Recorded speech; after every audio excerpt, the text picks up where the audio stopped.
Can I see some hands? Who lived outside of your home country for, let's say, 1 year? Okay, a lot of hands. What about 3 years? Keep your hands up, please. 3 years, okay. What about 5 years? What about 20 years? 10 years? 20, dear one, excellent. 10 years. 10 years. Let's see, 10 years. 8 years. 8 years, excellent. We have international community here. So tonight I'm going to tell you about my wife, Dinja van Houten, who is living outside of her home country for 22 years. And that is actually part of an important fact that the features and characteristics that I will be telling about her to you. She was born in 1973 in North Holland, very typical to a Dutch family, second daughter.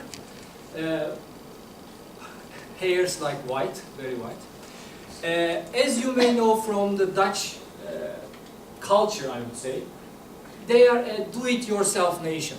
Whatever you do it yourself, you learn to do yourself, you learn to be independent.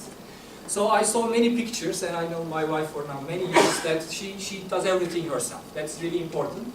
And she was a little bit tiny when she was young, so people were thinking that she was not as old as she actually is. So she developed a little bit of a shyness in those years. So, as I say, they all play their own instruments, and they have a family orchestra time to time. Then, some years later, she met me. We know that story. And yes, you need that story because in my CC number 4, I told you about how I met my wife. So you can go back and have a look.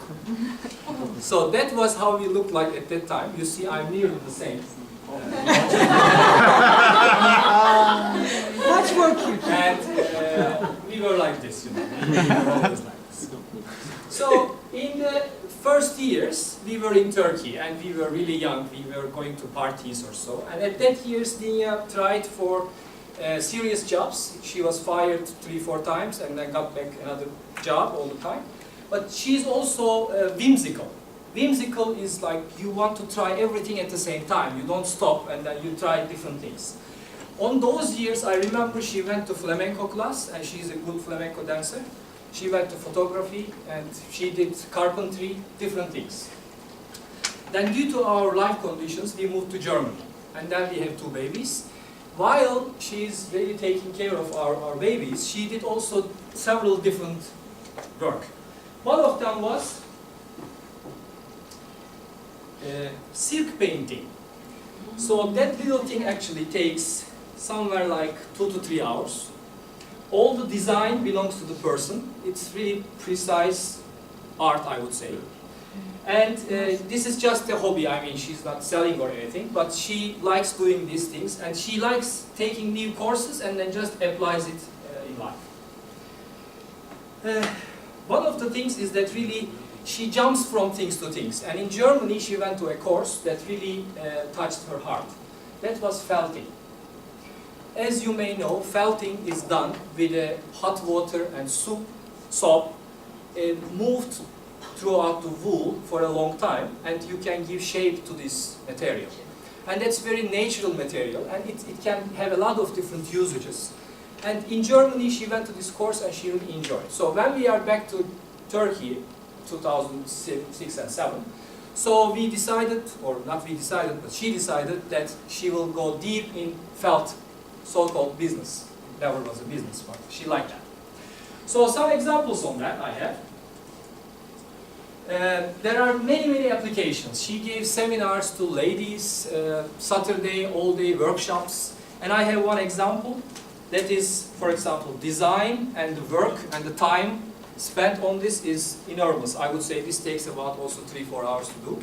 And there are different design elements, I would say. So some other examples on the felting business. So this is with silk and felt together. And this was a good product that people really wanted to buy. What happened was, after 3 years, she got an offer because we had a blog. And Inkılap Publishing House wanted to print a book. And a Dutch lady in Turkey wrote a Turkish book about a Turkish craft originated from Turkmenistan or mid-Asia. That was also always very, very amazing to me. This was really showing her strength in that sense. And this is, let's say, if a felting course is 5 levels, this book is easily covering 4 levels out of it. There are examples and a nice book. She did a lot of work with children. These are our kids when they were 4 and 2. And these young ladies were, for example, from Darüşşafaka. She was there for a guest instructor for felting classes. So I had 2 challenges with Nia about all this journey. One is income or money. She hates to relate what she does with money. So she doesn't care basically. So it was me that is concerned or trying to do something about it. Not so successful so far, but I'm really working on it. And the second one was about focusing, because as I said, she is whimsical, so she wants to jump from activity to activity. So my job was really trying to get her focused. Interesting enough, after 6 years of felting, we found out that she is allergic to the wool. Amazing, yes. So she had to stop felting, but then some life circumstances, our daughter is doing gymnastics, so there was another topic that she can jump to and she can focus. And that is called leotards. And these are this kind of things that young girls are wearing. And actually the material is raw from here, but Dinya makes the design, the painting, and the stones and everything, full cover. And such a thing takes at least 3 to 4 days. It's a lot of handwork. But this actually take out, I would say, the power out of her, that she could use the design skills and precision and handwork. There are a lot of examples as well. So in the end, I'm really, really lucky. Why? Because I cannot draw a stickman to the drawing board. So I'm so bad at it. And I'm maybe saying this is maybe the balance of the universe, that I'm with an artistic lady like this and sharing my life. So color your life as well. Use your skills for such activities. Thank you.